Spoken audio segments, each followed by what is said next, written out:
Decía Johnny, tardes, noches. Es un placer saludarlos desde aquí, esperando se encuentren todos ustedes bien. Bueno, hay algunos que están padeciendo, pero los tenemos en nuestras oraciones. Nuestra hermana Ale Barbosa, de Palomino, seguimos orando por ti, Ale. Tuve la oportunidad de hablar en esta mañana con Jazz, se estuvo sintiendo bastante mal, pero ya estaba un poco mejor, más animada. El Señor es bueno, el Señor es fiel y sigue estando con todos y cada uno de nosotros. Bendiciones para ustedes, para mi hija también. Hablaba hace unos momentos con ella, mi hija siente un poco mal, no de este virus, sino de algunas situaciones, al parecer gastritis o quizás vesícula. Mi hija que está allá en Monterrey. Tengamos en oración a todos y cada uno de nuestros hermanos en sus necesidades, no solo de enfermedad, hay muchas más necesidades. Nuestros hermanos David y Pris en estos días quizás estén cambiándose de casa, de ciudad. Oremos también por ellos y por las necesidades que tú sabes. Bien, vamos a continuar nuestro estudio de la segunda carta que escribió el apóstol Pedro a los hermanos. Bueno, la primera fue a los hermanos de la dispersión, a los hermanos perseguidos. Esta segunda carta es más universal, no va dirigida expresamente a quienes son perseguidos, pero sí va dirigida a todos aquellos que han creído en Jesús. Y entre una y otra carta, más o menos la gente que ha estudiado esto, dicen que hay una separación quizás de 3 años. La primera se escribió, está calculado entre el año 62, 64, algunos fechan esta epístola, esta segunda carta del apóstol Pedro por el año, alrededor del año 67, y otros han sacado más o menos cuentas que Pedro fue martirizado alrededor del año 68 después de Cristo, cuando gobernaba Roma el emperador Nerón. Y ustedes van a notar por algunas cosas que hoy vamos a estudiar, que el apóstol Pedro usa aún esta carta también como una especie de despedida, ¿sí? Por la certeza que el Señor le da de que pronto abandonará. Él dice este tabernáculo terrenal refiriéndose a su cuerpo, ¿sí? Y basado en eso, creo que el apóstol tiene un interés un tanto urgente en comunicar unas verdades o dejar plasmadas algunas de las cosas que vamos a estudiar hoy. Me voy a permitir leer el primer capítulo. Bueno, nada más voy a releer a partir del versículo 3 para retomar el contexto y después nos vamos hasta el versículo 12, que es el que vamos a estudiar a partir del 12, y si podemos terminar hasta el final del primer capítulo, el versículo 21. Dice así en la versión 60, como todas las cosas que pertenecen a la vida y a la piedad, nos han sido dadas por su divino poder, mediante el conocimiento de aquel que nos llamó por su gloria y excelencia, por medio de las cuales nos ha dado preciosas y grandísimas promesas, para que por ellas llegaseis a ser participantes de la naturaleza divina, habiendo huido de la corrupción que hay en el mundo a causa de la concupiscencia. Ustedes también, poniendo toda diligencia por esto mismo, añadan a su fe virtud, a la virtud conocimiento, al conocimiento dominio propio, al dominio propio paciencia, a la paciencia piedad, a la piedad afecto fraternal y al afecto fraternal amor. Porque si estas cosas están en ustedes y abundan, no les dejarán estar ociosos ni sin fruto en cuanto al conocimiento de nuestro Señor Jesucristo. Pero el que no tiene estas cosas tiene la vista muy corta, es ciego, habiendo olvidado la purificación de sus antiguos pecados. Por lo cual, hermanos, tanto más procurad hacer firme su vocación y elección, porque haciendo estas cosas no caerán jamás. Porque de esta manera les será dada otorgada amplia y generosa entrada en el reino eterno de nuestro Señor y Salvador Jesucristo. Por esto, yo no dejaré de recordarles siempre estas cosas, aunque ustedes las sepan y estén confirmados en la verdad presente. Pues tengo por justo, en tanto que estoy en este cuerpo, el despertarles con amonestación, sabiendo que en breve debo abandonar el cuerpo, como nuestro Señor Jesucristo me ha declarado.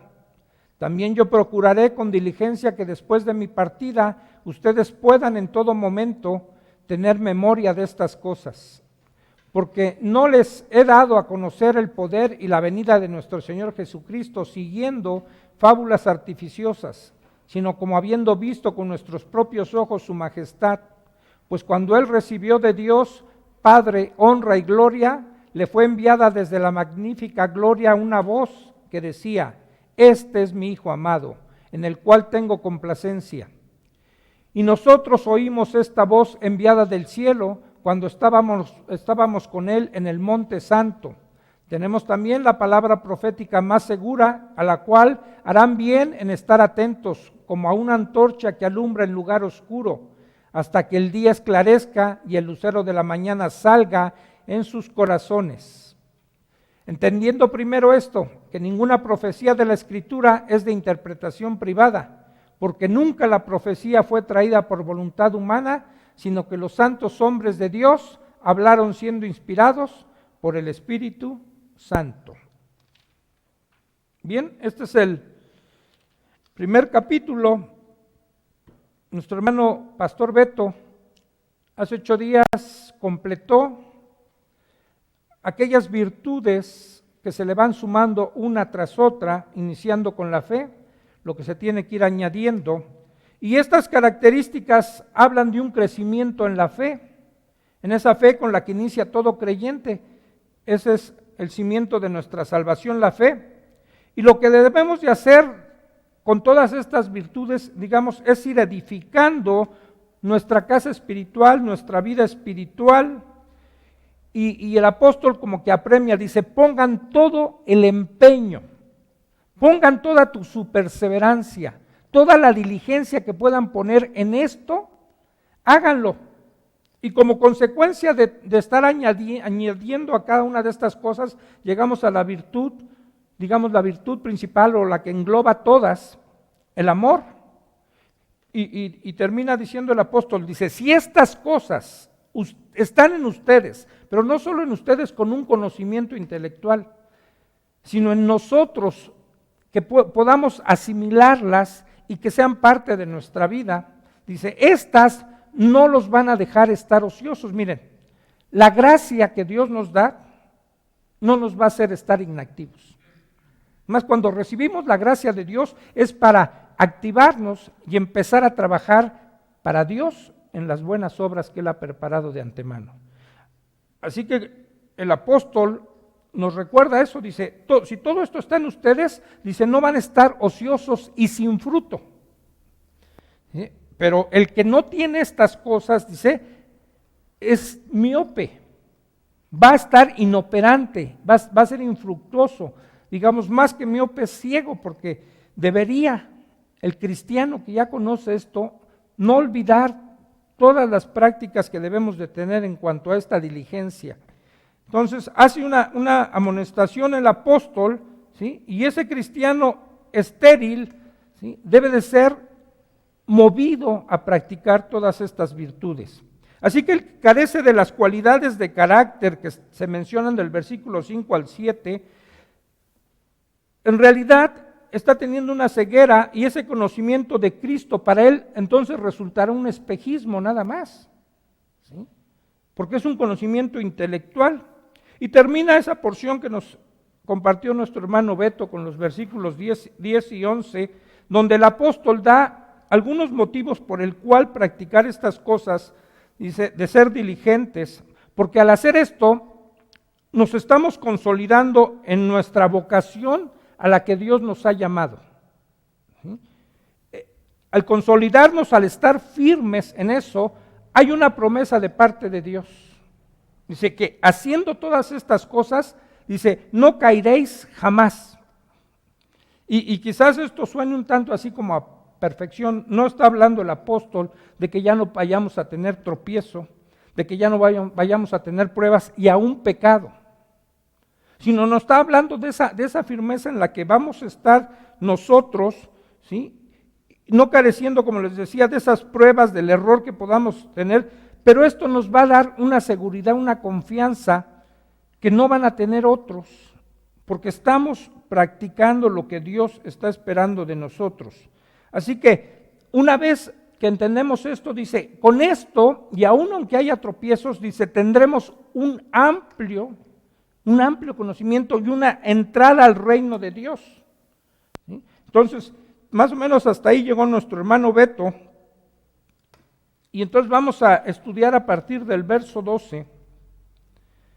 Dice, porque una vez que suceden todas estas cosas, fíjense, inicia con una conjunción o unas palabras que siempre liga lo anterior con lo que va a decir el apóstol. Dice, por esto, dice, refiriéndose a todo lo anterior, dice, por esto, dice el apóstol, yo no dejaré de recordarles siempre estas cosas. Dice, yo les voy a estar recordando siempre todo esto de lo que ya les habló, de las virtudes, de todo lo que tienen que ir creciendo y madurando espiritualmente. Dice el apóstol, yo no voy a dejar de recordarles siempre estas cosas, aunque ustedes ya las sepan y estén confirmados en la verdad presente. Esto me recuerda mucho a lo que el apóstol Pablo también dice en su carta a los Filipenses en el capítulo 3, en el verso 1. Dice Pablo, a mí no me es molesto escribirles las mismas cosas. Pablo también sabe que las verdades fundamentales del Evangelio, ¿sí?, tienen que estar siendo repetidas una y otra vez. Yo espero que nadie se canse de que estemos hablando de salvación, del perdón, de la gracia, porque es algo en lo que debemos vivir los creyentes. Y el apóstol Pedro, como él sabe, porque el Señor ya le anunció que pronto va a dejar esta vida, va a dejar esta tierra, ¿sí?, como que siente una imperiosa necesidad, así algo urgente, de dejar plasmado algo para sus oyentes, para aquella gente que él pastoreaba.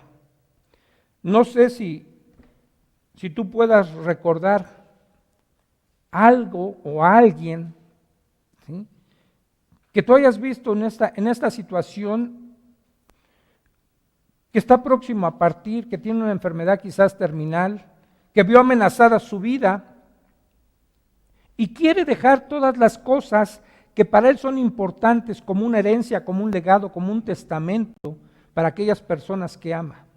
Más o menos es la situación en la que el apóstol Pedro se encuentra, ¿no?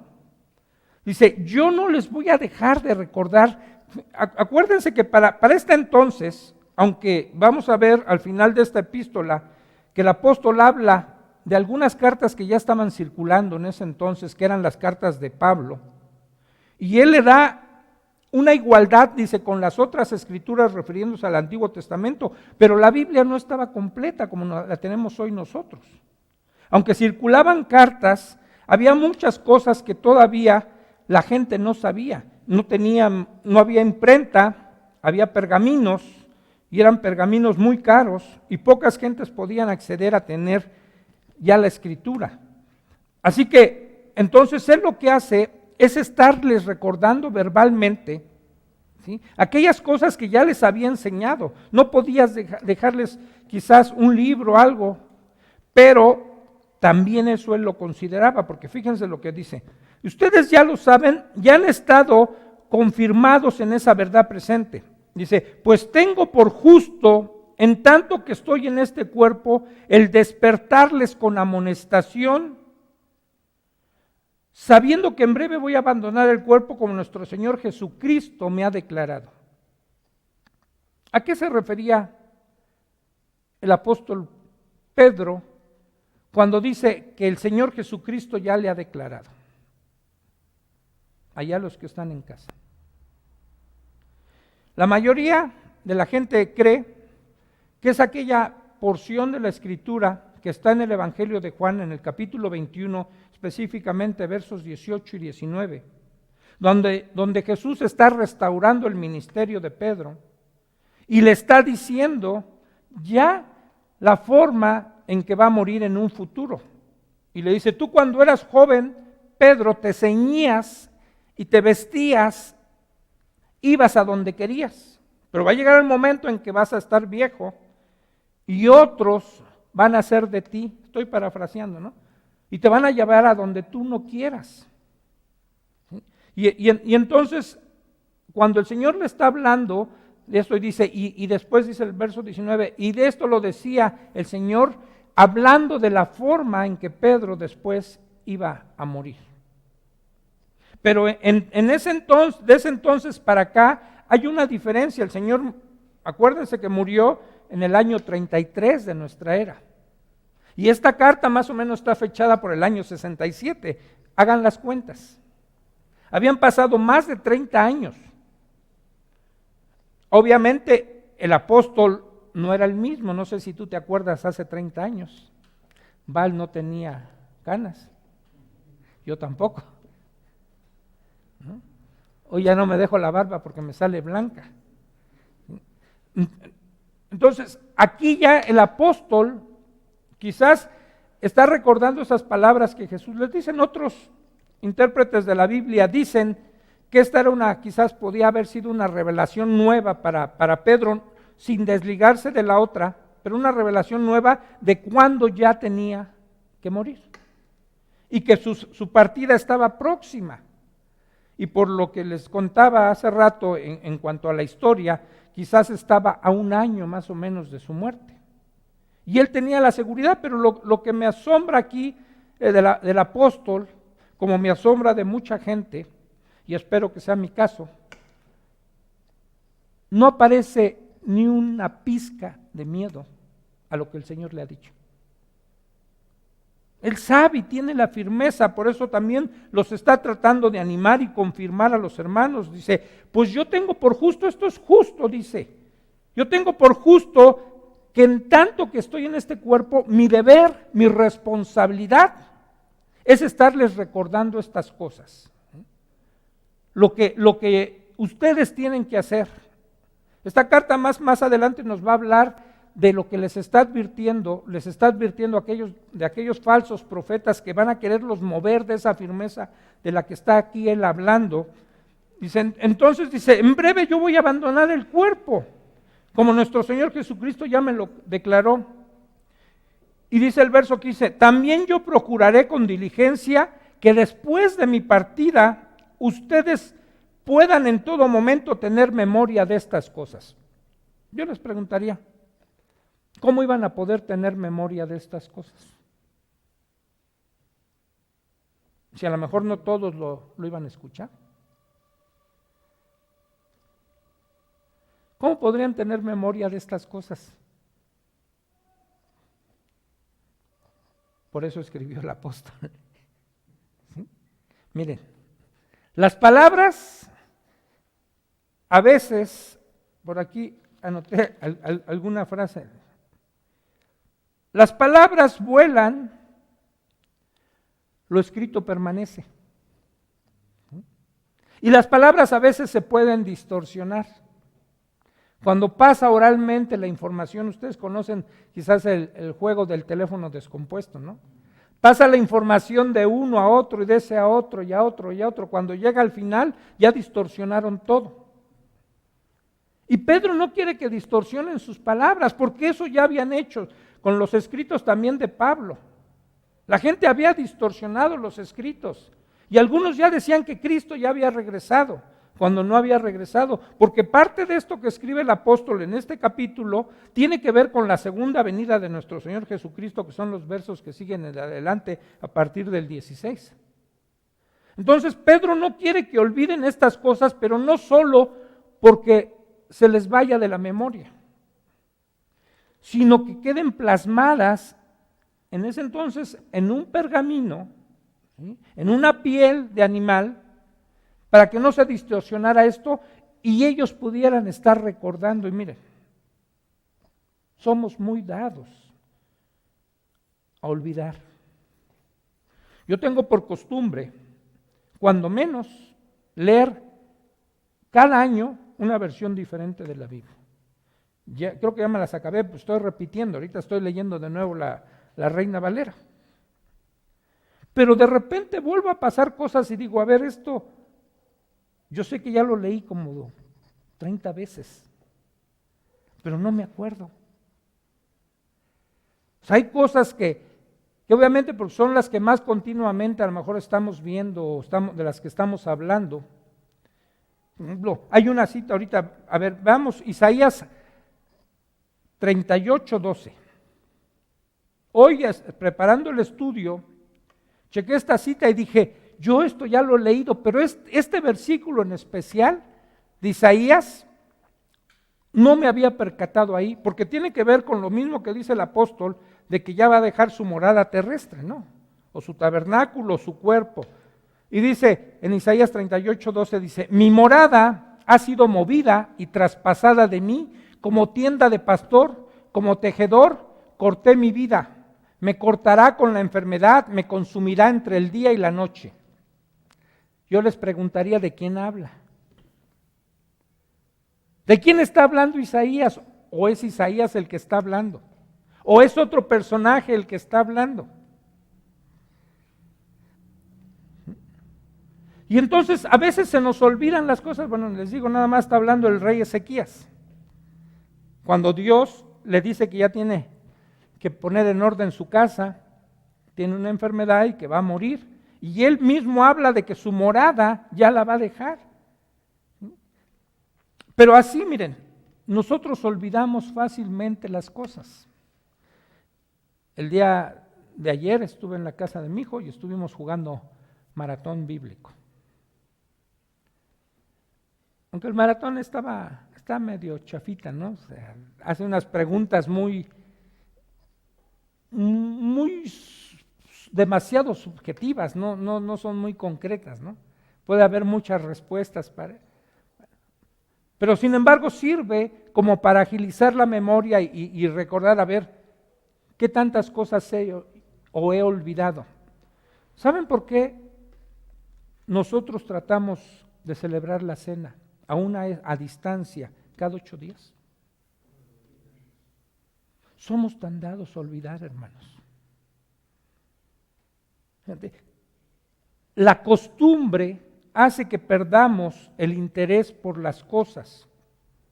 Así que por eso el apóstol está tratando de llevarnos a reconsiderar todo esto, a estar recordando todas esas cosas que nosotros podemos olvidar.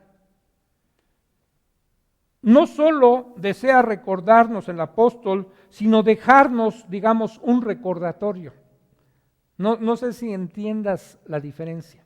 Una cosa es recordarte y otra es dejarte un recordatorio. ¿Sí? Algo palpable que tú puedas legar y dejar a alguien. Mi hija el otro día me dijo, papá, tú cuando te mueras, ¿me puedes dejar de legado todas tus Biblias? ¿Todos tus libros? Y yo, pues sí, hija, pues ya voy a estar muerto. O sea, le puedo dar palabras de aliento, palabras de la misma Biblia, pero no solo le voy a dejar el recordatorio, o el recuerdo, sino el recordatorio. Cuando ella a lo mejor más adelante abra una de mis Biblias y vea subrayado algún versículo, los versículos que yo subrayo, ¿sí? No solo le dejé el recuerdo, le estoy dejando el recordatorio. O cuando tú haces un regalo a alguien, le estás dejando un recordatorio de esas cosas. Y ese recordatorio lo van a conservar cuando la persona haya partido de esta tierra. Y es lo que el apóstol está tratando de hacer. Dice, yo les voy a dejar algo con lo que me recuerden que es esta epístola que él está escribiendo. No solo les está recordando las cosas. Hay una frase de Matthew Henry que me permitía notar, y él escribió esto: la cercanía de la muerte Lo escribe en función del apóstol Pedro y de esta carta. Dice: la cercanía de la muerte presta al apóstol diligencia en los asuntos de la vida. Pronto será apartado de la presencia de aquellos a quienes está escribiendo, y es su ambición el que recuerden la doctrina que les ha encomendado. De ahí la importancia, hermanos, de tomar todas las notas que nosotros a las que podamos acceder o tomar en cada clase que recibamos. No solo como un recordatorio, sino como algo que tengamos de manera visible. Yo a veces me encuentro entre mis Biblias papelitos que he encontrado. Tengo libretas en donde tengo muchas anotaciones y de repente me echo un clavado. A veces se me caen hojas de mis libros, de mis cuadernos, y empiezo a revisar y digo, ¿de dónde anoté tantas cosas, no?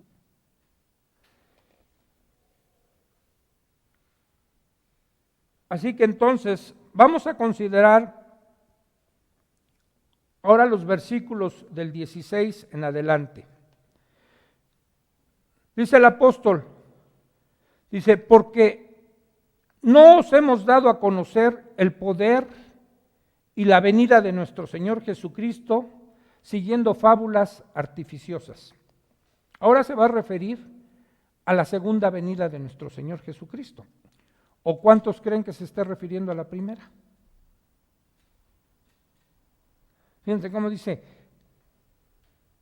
porque no les hemos dado a conocer el poder y la venida de nuestro Señor Jesucristo. O sea, en la primera venida se dio a conocer mucho de nuestro Señor Jesucristo.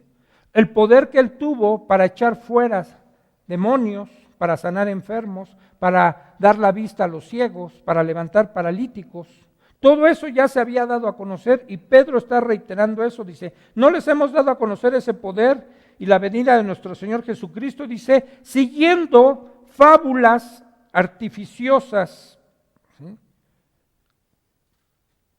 sino como habiendo visto con nuestros propios ojos su majestad.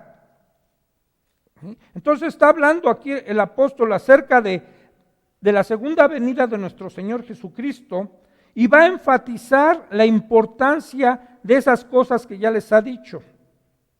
Les decía, no como fábulas o como cuentos de hada o como alguna ficción, sino de algo que es sumamente importante y de lo cual va a decir más adelante, él es un testigo presencial de lo que les está hablando. Le está hablando de la venida de nuestro Señor. Se está refiriendo a esa segunda venida, no en base a todos esos mitos que de muchos lados se pueden inventar, de otras cosas, quizás hasta de religiones, de filosofías, de mitología, sino él está hablando y sabe de primera mano lo que él les está hablando a sus oyentes o de lo que está escribiendo a aquellos a quien va dirigida esta carta. Pero está tratando a la vez de atacar a aquellos falsos maestros que están queriendo distorsionar la verdad del Evangelio. Lo que les decía, ya circulaban unas cartas de Pablo y la gente estaba distorsionando muchas de las cosas de lo que había sucedido con Jesús. Entonces aquí la urgencia que tiene el apóstol es de poner la verdad histórica del Evangelio en términos claros, y para eso va a apelar a su propia experiencia, dice.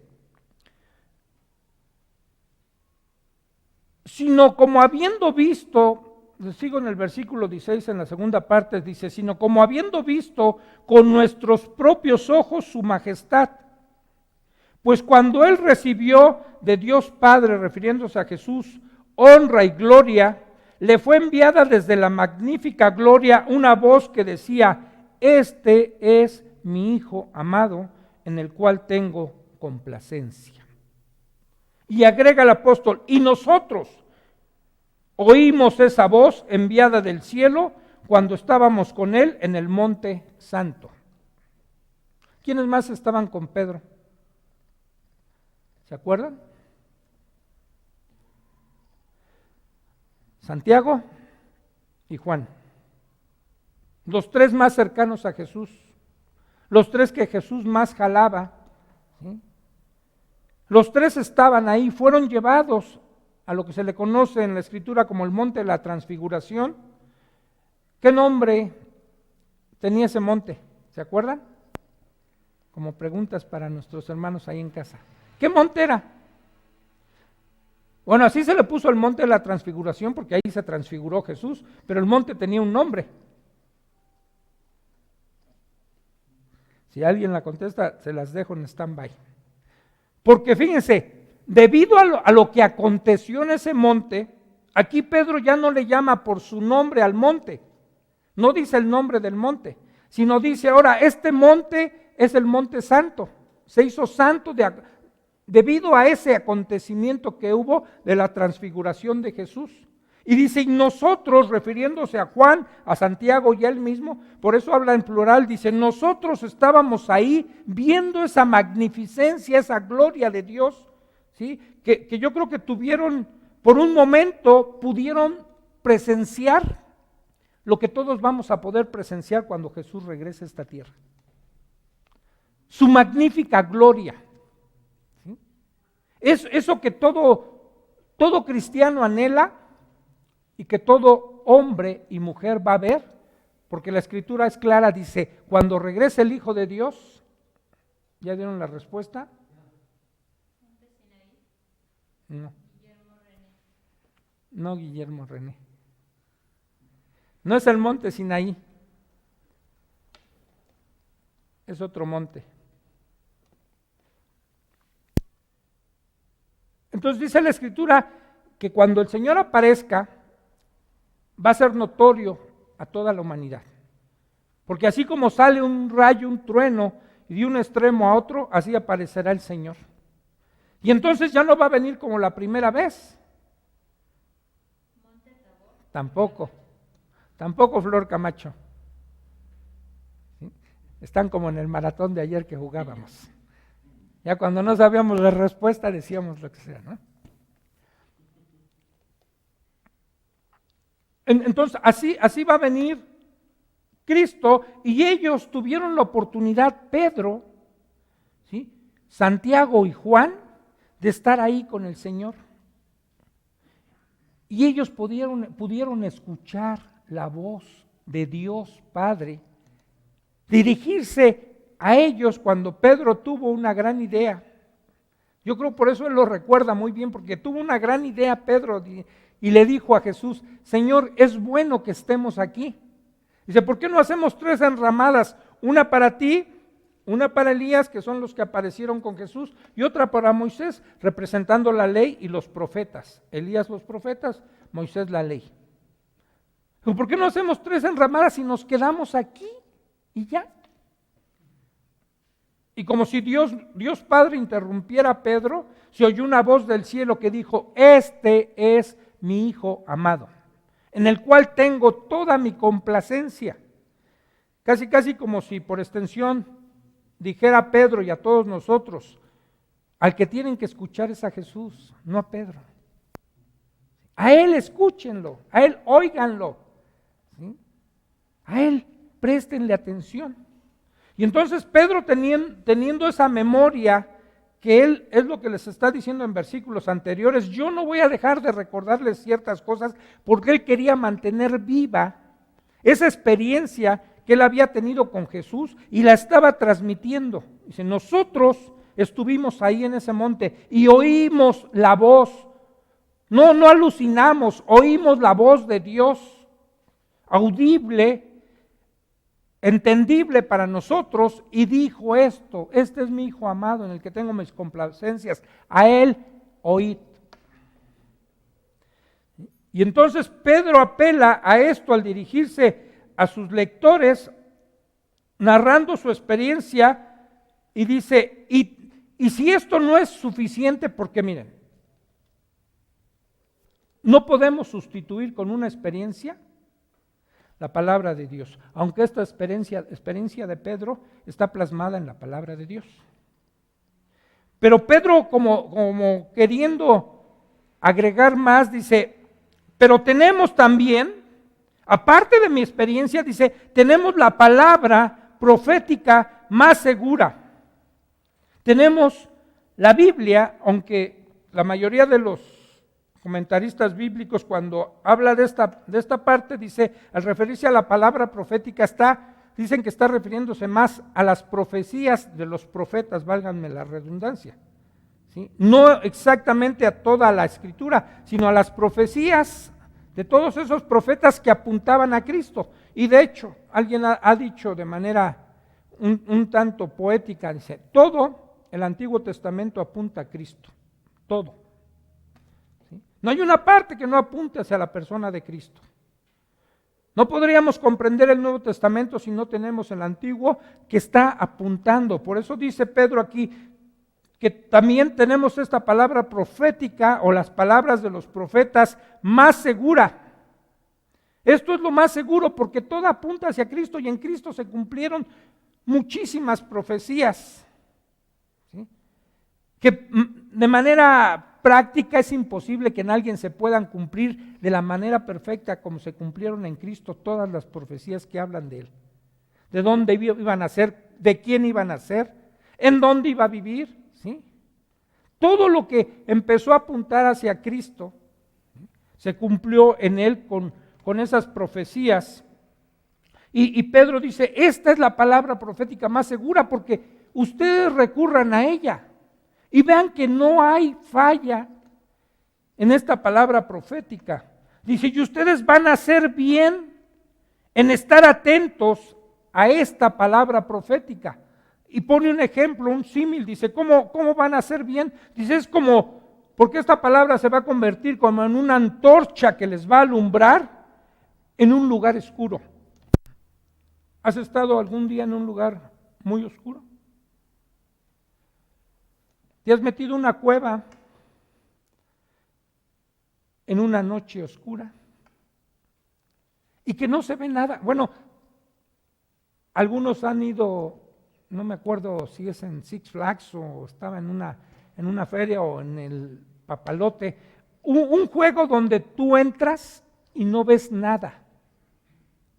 O sea, tienes que ir tocando, palpando con tus manos porque está totalmente oscuro. No alcanzas a ver ni tus narices, para los que somos narizones. No las alcanzas a ver. Bueno, así está diciendo el apóstol Pedro, dice, ustedes deben estar seguros de que si siguen esta palabra que ustedes tienen profética, dice, va a ser como si de repente en la oscuridad se les alumbrara con una antorcha. Se va a hacer la luz, ¿sí? Y esta luz, dice, va a estar hasta que el día esclarezca y el lucero de la mañana salga en sus corazones. Para la respuesta del monte era el monte de los olivos. Creo que ya no hubo más. ¿Sí hubo más? ¿Si alguien contestó los olivos? Ya no vi. El monte de los olivos. Entonces dice, hasta que el día esclarezca y el lucero de la mañana salga en sus corazones. ¿De qué estará hablando el apóstol? Hay una parte en Proverbios que dice que la senda de los justos es como la luz de la aurora, que va creciendo hasta que el día es perfecto. Bueno, aquí Pedro más o menos, no sé si lo tomó de ahí, pero toma unas palabras muy similares, pero refiriéndose a la segunda venida de nuestro Señor Jesucristo. Primero, haremos bien en estar considerando la palabra profética más segura. Ahora, pensando en la segunda venida de nuestro Señor Jesucristo. ¿Se acuerdan cuando nuestro Señor ascendió a los cielos? Dice en el capítulo 1 del libro de los Hechos, en el versículo 11, que en el momento en que estaban todos ahí y vieron que Jesús empezó a ascender a los cielos, empezó a elevar, se pararon dos varones, dos ángeles junto a los apóstoles, todos mirando hacia arriba les dijeron, varones galileos, ¿Qué es esto que están viendo? Así como ven que este Jesús está yendo a los cielos, de esa misma manera regresará. No ha sucedido eso, todavía no ha regresado nuestro Señor, pero esa es una palabra profética y dice Pedro, harían bien en estar viendo o consultando a esta palabra profética, la cual es segura, y van a hacer bien en atenderla a ella como una antorcha. Dice, hasta que el día esclarezca. Digo, yo podría interpretar esto, hasta que Jesús venga. Hasta que Jesús venga. Tenemos que estar viendo esta palabra hasta que Él venga. Porque cuando Él venga, ya no vamos a necesitar esta palabra profética. Entonces, hasta que el día esclarezca, y entonces dice, y el lucero de la mañana salga en sus corazones. Cuando Jesús, que es uno de los títulos que aquí Pedro le da, ¿sí? Y que también se le ha aplicado a Satanás, dice, y cuando el lucero de la mañana salga en sus corazones, refiriéndose en esta ocasión a Jesús. Otras versiones dicen hasta que el astro, otras hasta que el sol, ¿sí? Salga en sus corazones. La 60 dice hasta que el lucero de la mañana salga en sus corazones. Y después termina esta porción el apóstol diciendo, entendiendo primero que ninguna profecía de la Escritura, nada que encontremos aquí, es de interpretación privada, porque nunca la profecía fue traída por voluntad humana, sino que los santos hombres de Dios hablaron siendo inspirados por el Espíritu Santo. Bueno, me pedía Uzi hace rato unas preguntas, les voy a hacer otra. Ninguna profecía de la Escritura tendrá una interpretación privada. ¿Tendrá interpretación privada alguna profecía de la Escritura?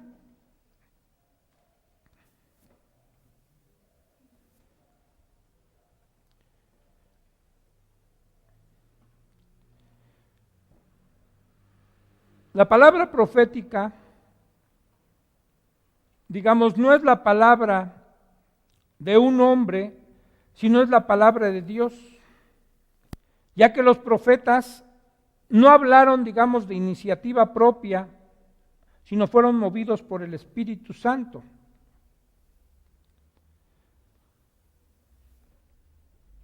Nuestro hermano, el doctor George Jones, escribió esto. Conociendo esto, lo primero, que ninguna profecía de las Escrituras, bueno, parafraseando este texto, ninguna profecía de las Escrituras surge o se origina en la forma personal como entienden las cosas el profeta. Porque la profecía no vino antaño por la voluntad del hombre, sino que los santos hombres de Dios, digamos los que escribieron o redactaron la Biblia, hablaron según eran movidos, digamos, llevados, trasladados, llevados así como un barco es llevado por el viento, por el Espíritu Santo. Estos santos hombres de Dios eran los que Dios comisionó, ¿sí? Desde los cielos los comisionó Dios para un encargo específico que ellos fueran a realizar. Nada procedió de ellos, no tomaron la iniciativa de querer escribir. Sin embargo, Dios, no los manejó como títeres. Ellos conservaron su personalidad, sus conocimientos. Si ellos tenían algunos conocimientos, no se les borraron de la mente. Pero, digamos, ellos solo fueron los instrumentos de Dios que Dios usó para que se plasmara la voluntad de Dios a través de las Escrituras, ¿sí? Y nada ellos aportaron. Es más, si tú cuando lees las Escrituras a lo mejor vas a encontrar que hubo algunos que profetizaron y que no sabían que estaban profetizando. Te voy a poner un ejemplo que confundió incluso a un etíope. Dice en el libro de Hechos, en el capítulo 8, que iba Felipe por un camino desierto que descendía hacia Gaza, y de repente encontró a un etíope que era hoy como en día podría ser el secretario de Hacienda de la reina Candace de Etiopía, y dice que iba leyendo un pergamino del profeta Isaías. Curiosamente era el capítulo 53 de Isaías, y no entendía nada. Y entonces Felipe lo oyó, porque yo creo que iba leyendo en voz alta, y el Espíritu dice que le dijo a Felipe: acércate al carro. Felipe se acercó al carro y le preguntó al etíope: ¿entiendes lo que lees? Y él dijo: ¿cómo voy a entender si no hay quien me lo explique? E inmediatamente se subió Felipe al carro y empezó a explicarle acerca de la profecía, pero el etíope hizo una pregunta. Dijo: ¿de quién habla el profeta? ¿De él mismo o de otro? No sé si Isaías tenía toda la claridad. Cuando tú vas a ver algunos salmos que escribió David, el Salmo 22, que es un salmo mesiánico, y empieza a hablar acerca de Cristo, de muchas cosas que le iban a suceder a él en su persona, cómo iba a ser muerto, cómo iban a repartir sus vestidos, y en fin. Estaba escribiendo David, y quizás él mismo no sabía que estaba escribiendo una profecía que se iba a cumplir 1030 años después de él. Pero estaba ahí plasmando algo. Y en muchas partes vas a descubrir en la Escritura que así es. No tenían toda la revelación la gente que estaba escribiendo de quién estaba escribiendo. Pero ellos eran inspirados por el Espíritu y se dejaban guiar por el Espíritu. Y en algunas porciones de la Escritura tú vas a encontrar a veces hasta las frases: y dijo Jehová, pero lo escribió un hombre. Pero era Dios, digamos, el que estaba soplando, inspirando en el ser humano que él pudiera escribir eso. Y no era exactamente que Dios estuviera como diciéndole: a ver, te voy a empezar a dictar, escribe. No era exactamente así, la inspiración es diferente. Es nada más algo que Dios transmite al ser humano y él después lo desarrolla y lo pone, pero todo eso va dirigido por Dios. ¿Sí? Y tampoco no es ni que Dios le mueva la mano. Que podamos entender lo que es la inspiración. Dice la Escritura: los santos hombres de Dios eran los comisionados por Dios, que los comisionaba desde lo alto, de donde les llegaba ese encargo, y eran llevados e inspirados porque estaban bajo la acción o la dirección de Dios. El Espíritu Santo que daba la inspiración de Dios directamente sobre la Escritura, sobre lo que iban a escribir, no sobre los hombres que la escribieron. La Biblia, digamos, fue soplada por Dios, inspirada por Dios, y los hombres conservaban su estilo peculiar, sus conocimientos, la información que poseían, y escribían lo que mejor servía para los propósitos de Dios. Entonces quedaba ya plasmado lo que Dios quería, inspirados por Dios. Entonces podemos estar seguros, y al apóstol Pedro le importaba mucho que comprendiéramos esta parte.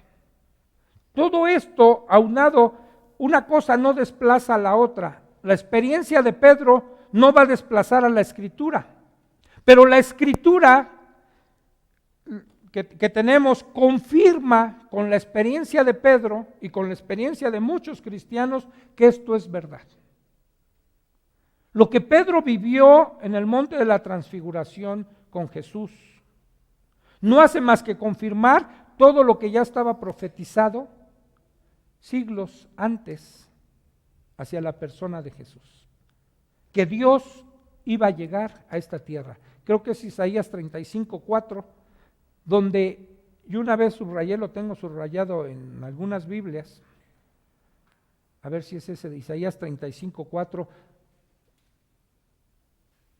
y dice: decid a los de corazón apocado, esforzaos, no temáis, he aquí vuestro Dios viene con retribución, con pago, Dios mismo vendrá y os salvará. Y pareciera ser que está hablando nada más la palabra Dios, pero ¿quién es el que vino y nos salvó? Entonces vino Cristo y le llama Dios mismo vendrá. Y cuando viene Cristo a esta tierra, es Dios. Por eso podemos entender que Cristo es Dios. No fue solo un ser humano que tomó la forma humana, pero era Dios, 100% Dios y 100% hombre. Era el Hijo de Dios, Dios mismo encarnándose en la persona de Jesús, viniendo a esta tierra y dice, Él mismo lo salvará. Entonces podemos ir entendiendo todas estas cosas de la profecía, de las sagradas escrituras, y completado con la experiencia que cada quien ha experimentado, en este caso es la de Pedro, lo que él pudo vivir y percibir y ver a Dios en un monte transfigurado y ver su gloria, toda la gloria, la majestad de la gloria. Digamos, le dio Dios una probadita a Pedro, a Jacobo y a Juan de lo que era su gloria en su segunda venida. Imagínate lo que pasó en ese monte. Ahora, cuando el Señor regrese a esta tierra, tú y yo lo vamos a poder contemplar en toda su majestad. Lo vamos a ver. No sé si a ti esto te cause un anhelo, un deseo de que Jesús regrese. Que podamos contemplarlo y que ya no sea solo la experiencia de Pedro, que sea la experiencia de todos y cada uno de nosotros. El apóstol Juan, cuando escribe sus cartas, también dice, lo que nosotros oímos, lo que vimos, lo que palpamos, eso es lo que él está también comentando. Jacobo ya no pudo porque lo mataron. Y él no dejó ningún escrito, porque el libro de Santiago, que también se le da ese nombre a Santiago, Jacobo, no es del Jacobo el apóstol, es de este Jacobo, de este Santiago, el hermano de Jesús. Así que, hermano, te invito a que no olvides, no dejes de recordar cada una de las experiencias que tú has tenido con Dios. Repásalas. Quizás vemos en la antigüedad que la gente hacía memoriales o levantaba alguna señal, colocaba piedras, algún monumento para que estuviera recordando cuando cruzaron el Jordán, la maravilla que en el río se detuvo, en su corriente se detuvo, y cuando cruzaron, mandó Josué a sacar de cada tribu una piedra del río para hacer un memorial y hacer ahí un sacrificio y recordar con esto que estoy viendo que el Señor detuvo las aguas. Así tú guarda, nos comentaba Memo, creo fue el domingo, tiene la Biblia de su hija Liz con 5 puñaladas de cuando quisieron matarla, y la Biblia detuvo las puñaladas que iban directo a su corazón. Y cada uno podemos tener, yo conservo en mis papeles el diagnóstico que tiene de mi hijo cuando nació, que me entregó la doctora de su mal que tenía en su cabeza, con términos médicos, digo, y lo tengo ahí, digo, para recordar. No quedó tan bien, ¿no? Pero al menos no quedó como estaba. ¿Sí? A veces llegamos a decir, mira, no soy lo que debiera ser, pero ya no soy lo que era. Mi hijo no es lo que debiera ser, pero ya no es lo que era, ¿no? No, pero ya en serio, sí. Tengo ese documento ya todo viejito, porque tiene 30 y tantos años ese documento doblado, ¿sí? Pero es del seguro, no lo he querido tirar. Ahí lo conservo, digo, porque mire, si alguien un día no me cree lo que cuento de mi hijo, le puedo enseñar el papel que la doctora le extendió del mal, el daño que tenía cerebral mi hijo. Ahí lo tengo. Sería bueno que estuviéramos así recordando eso, ¿sí? Porque cuando olvidamos de dónde nos sacó Dios, es probable que nos volvamos ingratos. Entonces no olvidemos, yo diría, ni lo malo, ni lo bueno. Lo malo para seguir estando agradecidos con Dios y lo bueno para estar más agradecidos con Dios. ¿Sí? Vamos a orar, hermanos. Padre, te damos gracias en esta noche por tu palabra. Gracias, Señor, porque tú llamaste a 12 hombres a seguirte, a conformar un equipo con ellos de 12 apóstoles a los que tú ibas a enviar, en los que ibas a depositar tu confianza para que ellos extendieran tu evangelio en este mundo. Hombres comunes y corrientes, pero hombres que te conocieron y te amaron. Y uno de ellos es el apóstol Pedro, del cual hoy estamos considerando su segunda carta. Y esa pasión que él tuvo, ese conocimiento que tuvo de ti, es lo que le lleva a afirmar con esa convicción lo que él dejó plasmado en esta carta. Él fue un testigo presencial de la gloria tuya. Señor, pero no es exclusivo para él. Todos y cada uno de nosotros hemos podido en algún momento de nuestras vidas poder contemplar mucho de tu gloria, Señor. Te has revelado a nosotros. Podemos decir al igual que dijo el apóstol Pablo, cuando querían confrontarlo con su creencia en ti, y él dijo, yo sé en quién he creído. Y nosotros sabemos en quién hemos creído, que aunque no podamos explicarlo con palabras, Señor, lo hemos experimentado en nuestras vidas. Y nadie nos va a mover de esa posición, que tú eres un Dios único, incomparable, Señor. Y que tú has hecho y obrado maravillas en nosotros. Y por si eso fuera poco, Señor, tenemos en nuestras manos tu bendita palabra, que es la ancla más segura que tenemos, que es la antorcha que nos alumbra, como dice el Salmo 119, Señor. Lámpara es a mis pies tu palabra y lumbrera a mi camino. Que ella siga iluminando nuestro sendero. Te lo pedimos en el nombre de tu Hijo nuestro Señor Jesucristo. Amén.